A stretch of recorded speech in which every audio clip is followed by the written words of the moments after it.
today I'm going to make an espresso outside with this machine. And as you can see, it's pretty cold. So no stove, no thermos, no hot water, just this little machine, the Outin Mino. It's a portable espresso machine that heats and that extracts your espresso. And most importantly, we are going to answer here the real question. If you're looking for a portable espresso machine of an Outin brand, which one should you choose between the Mino and the Nano? Because the Mino looks the 2026 version of the Nano, more rugged, more adventurous, but there is something here that really changed the coffee dose. We are going to look into that in detail, and as you can expect, they are not exactly the same machine. Hi everyone, Colin here. Welcome to Cafe Lista, the channel where you learn everything about coffee, espresso at home, and here also outside. As always, this is my independent opinion, no marketing, no sponsored video. The goal of this video is simple, to help you choose between the Outin Mino and the Outin Nano.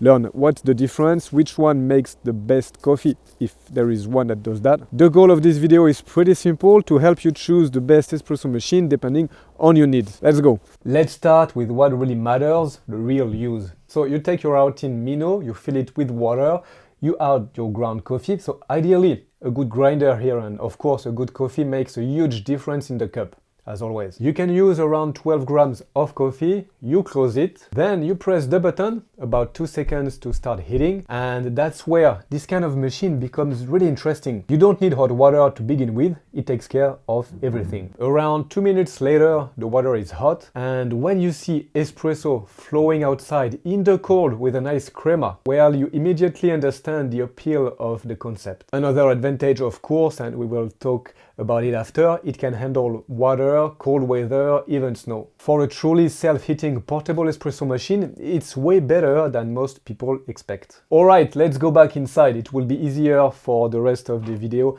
and for comparing it with the Nano, and honestly, my hands were starting to freeze. Not easy to film and to make an espresso when it's that cold. So quickly, on the paper, the Mino has some really interesting specs, especially for outdoor use. It heats about 50 milliliters of water in roughly 2 minutes and 30 seconds. It also has a bigger battery than the Nano, which means that in normal condition you're looking at around 6 extractions starting from cold water on one charge, where the Nano was, I think, around 4. Charging with a USB-C, I think you'll get 80% in 45 minutes, so that's quite good and quite fast. But here, what's really interesting and the big adventure feature is the IP67, meaning protection against dust and water. So yes, the Mino's positioning is clearly outdoor adventure.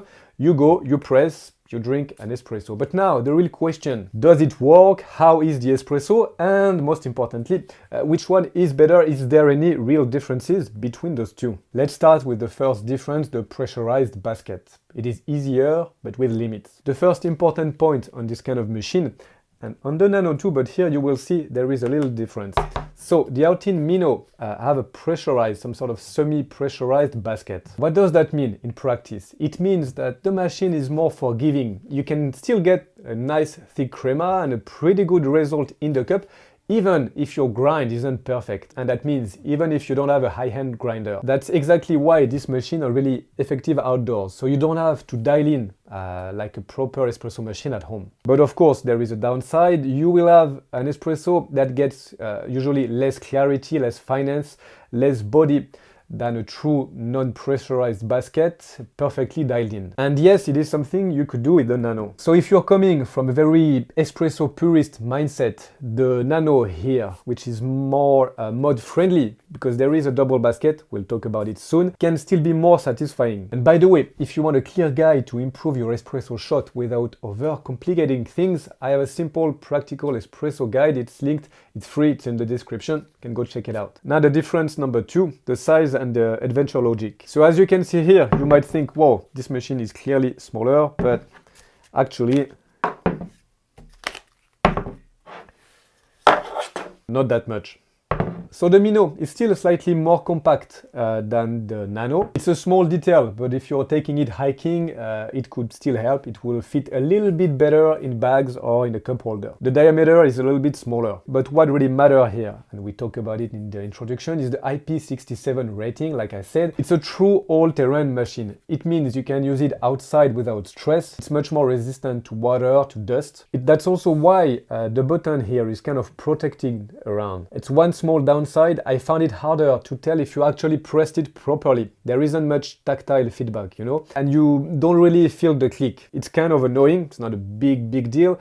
And I guess it's the trade-off for the true water protection. And here it's kind of the same, but you can hear a click when you press it. There is also an annoying downside. It's really not a big problem, but it's like a soapy puck. But let's be honest, after the extraction, the puck is often wet. So sometimes it's really wet and it's really messy. Well, that's normal. Here you don't have the mechanism of a full-size machine with a solenoid valve that dries out the basket and the coffee puck. So here the simple fix, you should wait a little bit before cleaning it, and well, you're just gonna have to get used to that. Now the most important topic, we're gonna talk about dose, intensity, and of course the non-pressurized basket. Again, this is what changes everything. So the Mino is limited at about 10-12 grams of coffee. You can try sometimes 13, but not much more. And it's interesting, it has 22 bars of pressure, and there is a system that will stop if the grind is too fine. But that's it, it's a fixed format.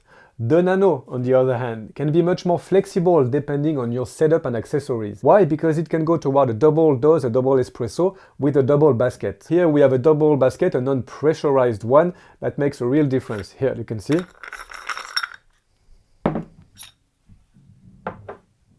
Where on the Mino we have something like that. But yes, it's a serious difference. If you want a dense, modern double shot espresso with more body, with more intensity, the Outin Nano here has a strong advantage. But you might think, okay, that's great.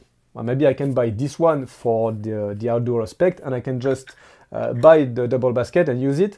That's actually what I tried when I received the machine. Well, it's not possible. See, it doesn't really lock in properly. So that's another very important point here. The double basket does not fit the Outin Mino. Here it's the machine.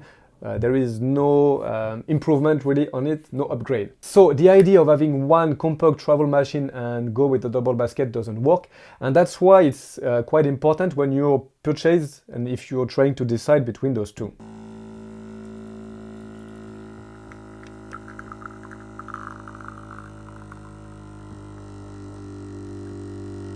If you're planning to use your machine for traveling, van life, office, outdoor coffee, then sometimes the reality is that 12 grams can be enough for a lot of people with a pressurized basket. So yes, you lose some raw power, but you gain simplicity and consistency. And a quick reminder, if this format helps you, please hit the like button, subscribe, it really supports the channel a lot.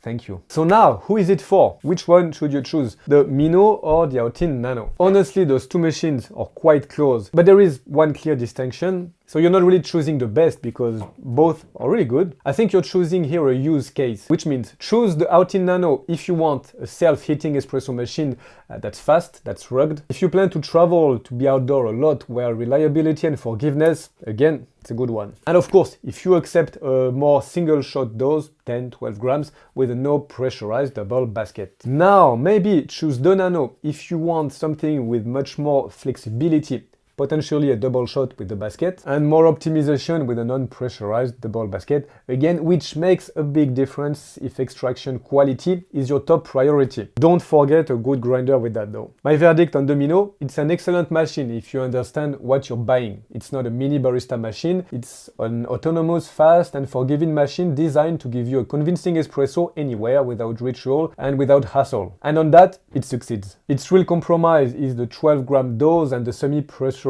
approach. You gain simplicity, consistency. But yes, you're not in the traditional double shot approach that you can get with the Nano. And again, if you want a clear guide to improve your extraction, to remember what really matters, you have the free guide. It's in the description. You should go download it.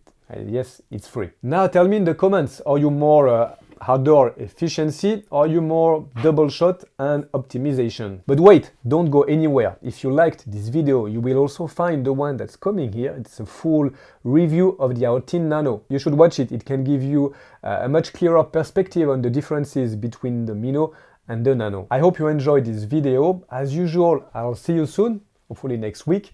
I hope you will have a good day. Ciao.